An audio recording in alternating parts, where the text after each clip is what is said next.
I think it was the realization that you actually don't need a lot of rules. If you do a great job in recruiting the right people and you really do live by your core values, then people are going to deliver them.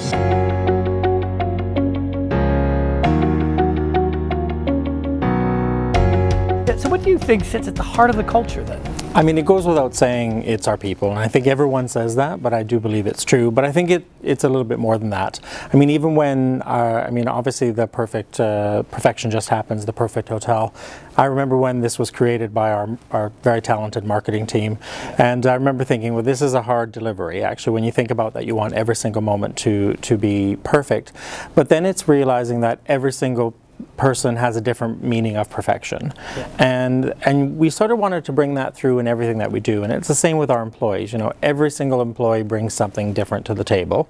Every single employee has a different talent, and we take a lot of time to ensure that we're not asking employees to do exactly the same thing over and over and over again.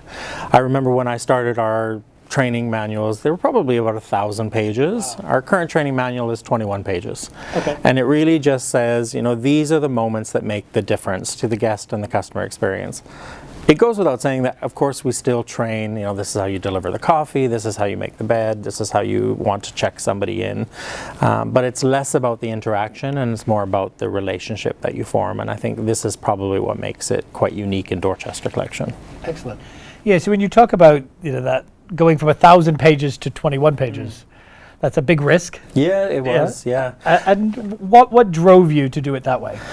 I think it was the realization that you actually don't need a lot of rules. If you do a great job in recruiting the right people and you really do live by your core values, then people are going to deliver them. And if you can get past that idea that you have to trust your people to make the right decisions. And I think this is the most difficult thing, and I think leaders feel like they always have something to prove, like they're there for a reason, that they're managing their team for a reason, that they're controlling their costs. But at the end of the day, what is ultimately important is the customer experience. Right.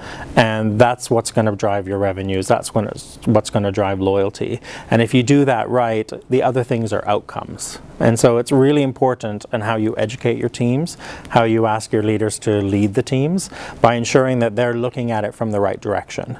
Right. I think a lot of companies, and you know, I've had the pleasure of working for 5 hotel companies in my career. I started in the industry when I was 18, and so almost 30 years. And I've worked in many companies where it was very much about the bottom line.